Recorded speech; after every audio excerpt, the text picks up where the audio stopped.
all start doing that, we are all going to be poorer, regardless of what we do.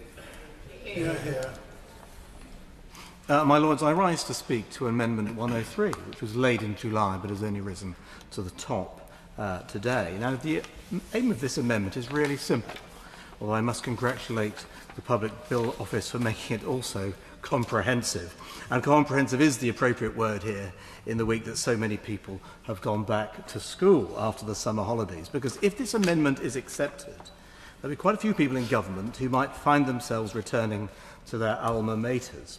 Now, this goes beyond the provisions that Baroness Boycott has just outlined, because it would include ministers and officials, as I say. Now, the noble Baroness, the Minister and myself go back some way in local government, and whilst we might have trodden different paths in the sense we approach things through two different political lenses, we have progressed by making evidence-based decisions, grounded in policy, with an intellectual honesty that would increase the well-being of those we served.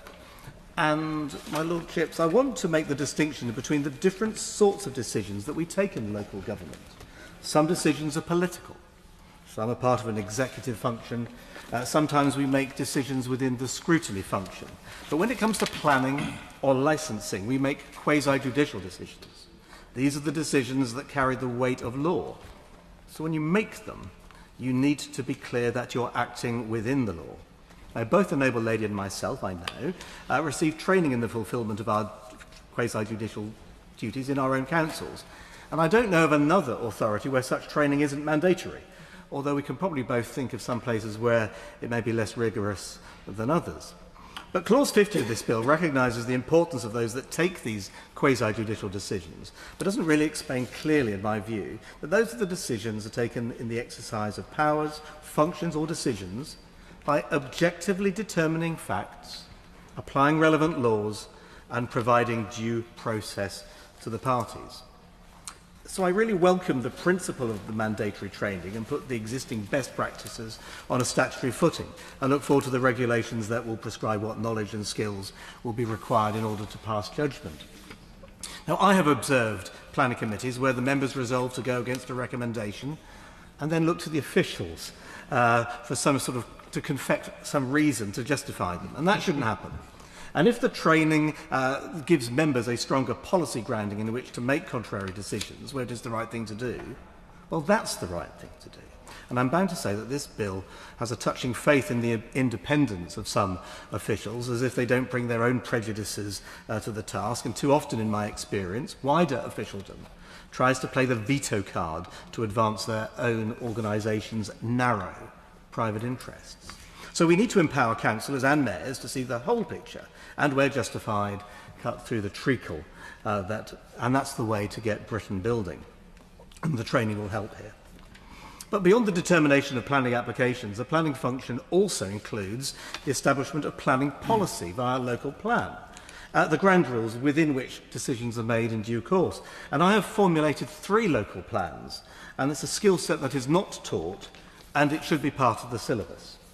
So my amendment contemplates that training will be required for planning policy and plan formation, as well as the determination of applications. But I'm straying from the point, because the thrust of this amendment is to ensure that any public servant, whether Secretary of State, Minister or official, in any department of state, is held to the same exacting standards we should expect of our councillors and mayors.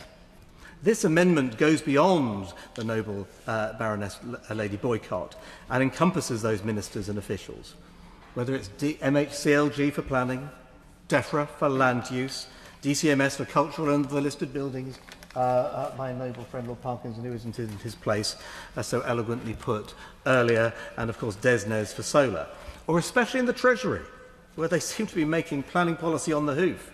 Such training would allow everybody to get the understanding that the development industry is a complex one, with many layers and regulations and risks, that just doesn't magic new homes out of fresh air by diktat. So this amendment makes it clear that the Secretary of State has a duty to stamp out sloppiness in decision-making, not just in her department, but in all the others. to emphasise the importance of following the policy rules, local rules and national rules, however complex they may appear. And if there's the need to hire outside professional experts, have those decision makers with the judgment to recognise when they're giving the right advice, not just the advice they want to hear. And it's in this sort of quasi-judicial decision making that ignorance isn't an excuse, neither is blaming the officers. And that's why empowering elected members at all levels of government and local government to be accountable is at the heart of a strong planning system, a principle that this bill seems determined to dilute in some measure for reasons we might now be starting to understand. So going back to school isn't something to be feared, and a comprehensive training in the realities of planning, building and development is essential at all levels of Whitehall. Of course, for some, getting a proper planning qualification will be a first. But let me assure all of them that discipline, hard work, studying and swatting will be all worthwhile when the pass is posted on the website, and that's something we can all look forward to. So I agree that Clause 50 doesn't go far enough, but what is sauce for the goose is good for the gander. Ministers must be trained, and Secretary of States too, because if it's good enough for the councillors, we must ensure there can be no perception of one rule for cabinet ministers and another for the rest of us, if you know what I mean. So whilst we may have a little lightweight lampoonery, it should not distract from the serious substance of my amendment. And the real irony here is that a certain Secretary of State has undermined her ability to provide permissions in that quasi-judicial way. And we'll find whether, in due course, she needs to take those exams after all.